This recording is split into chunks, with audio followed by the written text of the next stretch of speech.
الحكاية بتبدأ تحت الأرض بإحدى المناجم. مجموعة من العمال لقوا مادة غريبة جدا، فواحد انطلق بأقصى سرعته عشان يسلمها للعالم. وأول ما العالم اكتشف إنها مادة غالية طلب من الخادم الخاص بيه يوصلها للجيش، بس للأسف وسط الطريق السيارة فضلت تتهز بسبب الصخور، ولأن المادة غير مستقرة انفجرت ودمرت كل حاجة. بعد كده بتنتقل بينا الأحداث لغابة في جنوب أفريقيا. مجموعة من ضباط العمليات الخاصة نزلوا من طياراتهم، وهنا بنقابل جاكي ضابط صيني شغال بالجيش الامريكي بسبب قدرته الرهيبة بالفنون القتالية واستخدام الاسلحة. ده غير ان هو واصدقائه استخبوا ما بين الاشجار واستعدوا لعمل كمين خطير. بعد فترة قصيرة عصابة من المجرمين وقعوا بالفخ، والضباط هجموا عليهم بدون سابق انذار، لكنهم استخدموا شباك في الامساك بيهم وما قتلهمش بالرصاص. وفي وسط المعركة جاكي اتسلل لسقف الشاحنة. بعد كده اخرج مجموعة من العلماء وحررهم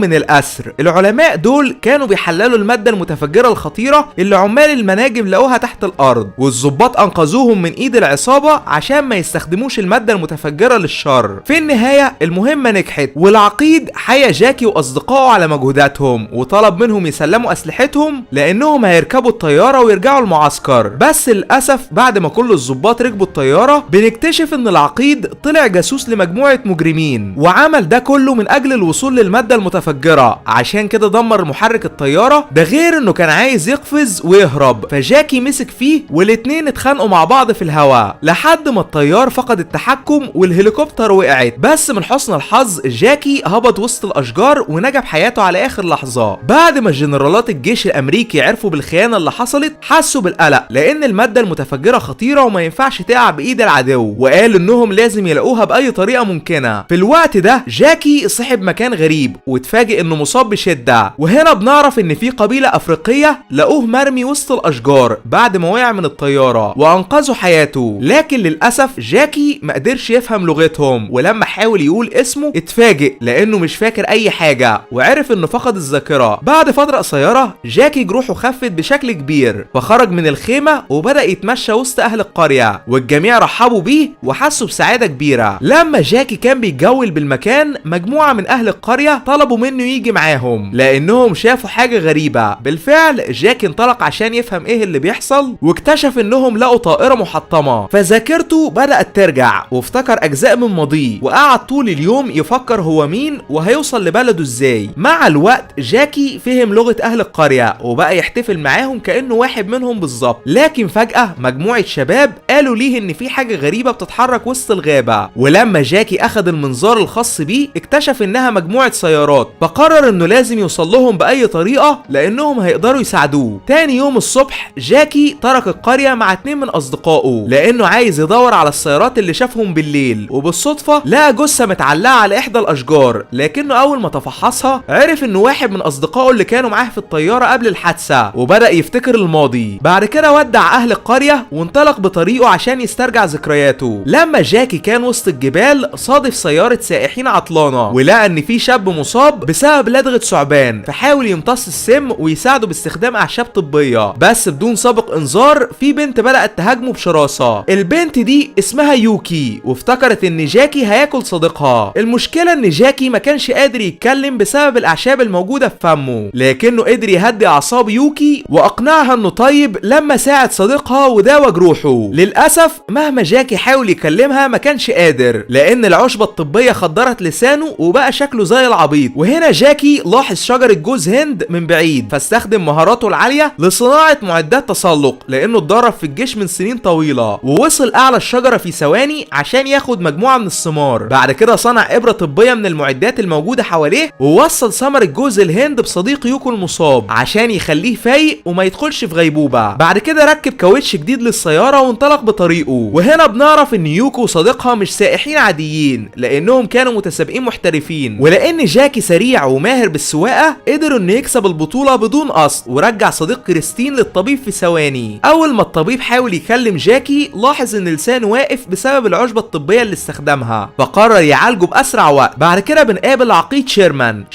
يبقى واحد من الضباط الخونة اللي غفلوا جاكي وسرقوا المادة المتفجرة، لكنه عرف من رئيسه ان جاكي لسه عايش بسبب انتشار صورته في الاخبار، فقرر انه لازم يقتله باي طريقة، لان لو جاكي اعترف عليه هو واتباعه هيدخلوا السجن بتهمة الخيانة. اما جاكي اتعالج اخيرا ورجع يتكلم طبيعي، لكنه اتفاجئ بالصحفية كريستين بدأت تسأله عن ذاكرته وازاي وصل للقبيلة الافريقية، بس جاكي ما كانش عايز يتكلم مع اي حد. وفي النهاية يوكو ظهرت وشتتت تركيز كريستين. لما جاكي كان بيتمشى في المستشفى اتفاجئ بثلاث ضباط عمليات خاصة قالوا انهم جايين يحققوا بقضيته، وهنا شيرمان ظهر واتكلم معاه. للاسف جاكي كان فاقد الذاكرة ونسي ان شيرمان واحد من الخونة اللي سرقوا المادة المتفجرة، فشيرمان حس بالراحة وقال لأتباعه ان جاكي ما بيشكلش تهديد، لكنه لازم يموت قبل ما الذاكرة ترجع له ويبلغ عنهم. في الوقت ده بنعرف ان عصابة المجرمين اللي سرقوا المادة المتفجرة حاولوا يجربوا قوتها من اجل توليد كهرباء للمدينة، بس المادة قوية جدا وسببت تحميل زايد، عشان كده كل الاجهزة الكهربية انفجرت واتدمرت تماما. طبعا جاكي اتفاجئ من اللي بيحصل، لكنه انطلق لمركز الشرطة عشان يكمل تحقيق بقضيته ويعرف ماضيه. بس فجأة وبدون سابق انذار اول ما الضباط لاحظوا جاكي غفلوه وقبضوا عليه، بعد كده اخدوه لمكان سري بعيد عن الناس كلها. وهنا بنعرف ان الضباط فاكرين جاكي هو الخاين اللي سرق المادة المتفجرة، لانه هو الوحيد اللي عاش وكل اصدقائه في المهمة ماتوا. لكن جاكي حاول يقنعهم انه مش فاكر اي حاجة خالص، بس للاسف الضابط افتكر انه بيكذب ونزل فيه طحن بدون رحمة. لكنه اول ما حس باليأس طلب من اتباعه يدخلوه السجن، فجاكي استغل تشتت تركيز الضباط وغفلهم بسرعة البرق بسبب مهارته الاسطورية بالكونج فو. ده غير انه روق عليهم واحد ورا التاني واخد نفسه وهرب من الغرفة. جاكي اتسلق لاعلى المبنى والضباط طردوه في كل حتة، لكنه قفز بمهارة واختفى عن الانظار. بعد كده رجع الهوتيل اللي كان قاعد فيه، وهناك قابل الصحفية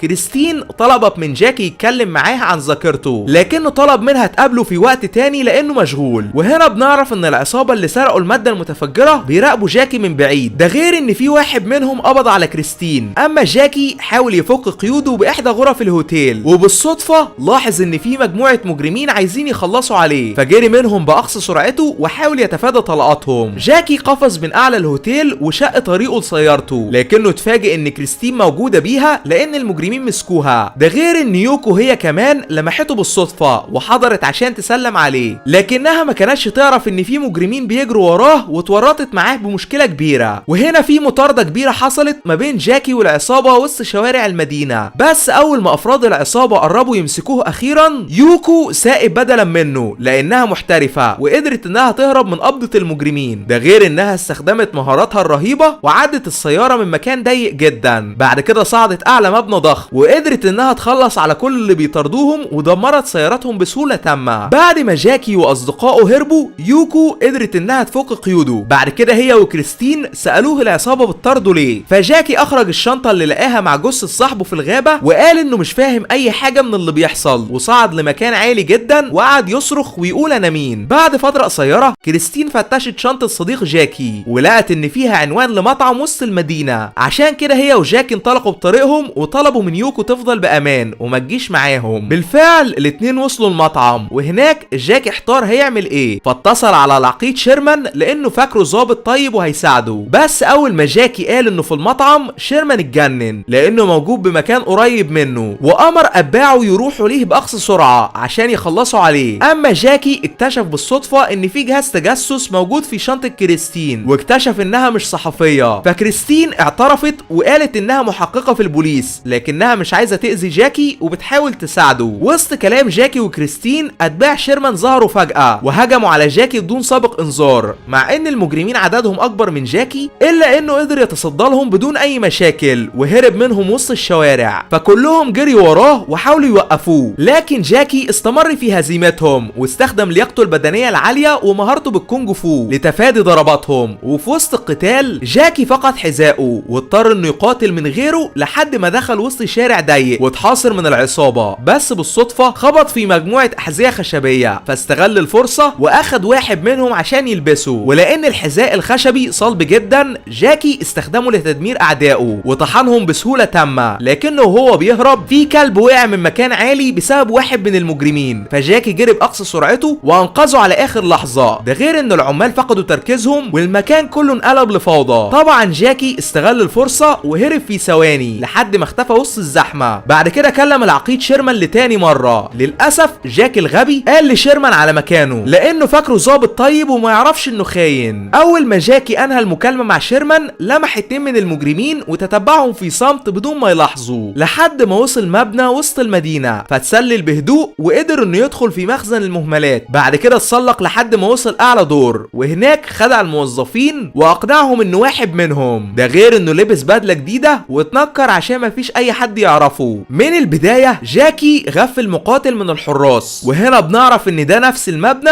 اللي الجنرال الفاسد وشيرمان موجودين بيه. ولما جاكي اتجسس عليهم عرف انهم هيبيعوا كميات كبيرة من المادة المتفجرة لعصابة خطيرة جدا، فتسلل من المطبخ ودخل فتحة التهوية بدون ما اي حد يلاحظه. اما قائد العصابة انهى الاتفاق مع الجنرال الفاسد وارسل له $500,000. بعد كده الاتنين خرجوا للاحتفال لحد ما الاموال تتحول بالكامل. وهنا جاكي نزل من فتحة التهوية وسرق CD عليه كل المعلومات اللي يقدر يفضح بيها شيرمان، ده غير انه ارسل $500,000 لجمعية خيرية بدل حساب الجنرال الفاسد. واول ما الحارس اخد باله منه اتظاهر انه الخادم وخرج من المكان بعجوبة. اما الجنرال اتصدم لان مفيش اي فلوس وصلت حسابه، وقائد العصابة فضل يعيط عشان جاكي ارسل الفلوس لجمعية خيرية. طبعا شيرمان حس بالغضب الشديد وعرف ان جاكي هو السبب، فبلغ الجنرال وقائد العصابة باللي حصل وامر كل اتباعه يدوروا على جاكي لان اللي هيقتله ليه جايزة $1,000,000. بعد ما شيرمان واتباعه انطلقوا جاكي رجع من جديد وحاصر الجنرال وقائد العصابة لوحدهم. بعد كده مسكهم روقهم ووعدهم انه هيكشف مخططاتهم للجميع. في النهاية جاكي اخد نفسه وهرب قبل ما الحراس يحاصروا المكان، وحاول انه يختفي وسط المبنى بصعوبة رهيبة، لكنه لما كان بيتفادى المجرمين بالصدفة قابل شيرمان وحس بالصدمة لانه كان فاكره ظابط طيب. شيرمان قال لجاكي انه متنكر على شكل مجرم عشان يكشف مخططات الجنرال ورئيس العصابة، فجاكي اتوتر وما كانش عارف هيعمل ايه. وفي النهاية سلم CD والمسدس لشيرمان، فشيرمان حاول يغفله. وهنا بنعرف ان جاكي فضل مسدس من الطلقات وعمل كده عشان يكتشف اذا كان شيرمان خاين ولا لا. بعد ما جاكي غفل شيرمان اخد CD من جديد وجري من المجرمين في ثواني لحد ما تسلق لاعلى المبنى، لكنه للاسف اتحاصر على الحافة واتنين مقاتلين اقوياء طلبوا منه يسلم نفسه. طبعا جاكي رفض، فواحد من المقاتلين اتحداه ووعده انه هيغلبه في 30 ثانية وبس، والتاني قعد يتفرج عليهم ويحسب الوقت. من بداية القتال جاكي اتصدم من قوة خصمه لانه شاب ياباني ماهر بالكاراتيه، ومهما حاول انه يتفادى ضرباته ما كانش قادر لحد ما وقع في الارض قبل 30 ثانية. مع ان جاكي خسر التحدي الا انه فاق من جديد، والمرة دي كان دارس اسلوب قتال خصمه بذكاء وعارف نقط ضعفه، عشان كده قدر يسيطر عليه وقاتل بشراسة لحد ما هزمه في الاخر. بعد ما المقاتل الياباني انهزم، المقاتل الامريكي اللي كان بيحسب الوقت اتحدى جاكي وش لوش. ومن الاول بنكتشف ان المقاتل الامريكي ماهر باستخدام الرجل وركلاته مدمرة وملهاش مثيل. طبعا جاكي انصدم من قوته الرهيبة لان رجله عاملة زي المدفع وبتدمر اي حاجة بطريقها. وفي وسط المعركة جاكي استغل المكان المحيط بيه لتفادي الضربات وقدر انه يسيطر على خصمه لحد ما انتصر اخيرا. بعد ما جاكي كسب المعركة المقاتلين الامريكي والياباني اتحدوا عليه بنفس الوقت عشان ينهوا حياته تماما، لكن جاكي اتحمل الهجمات وقاوم لحد اخر نفس، ده غير انه كان على حافة المبنى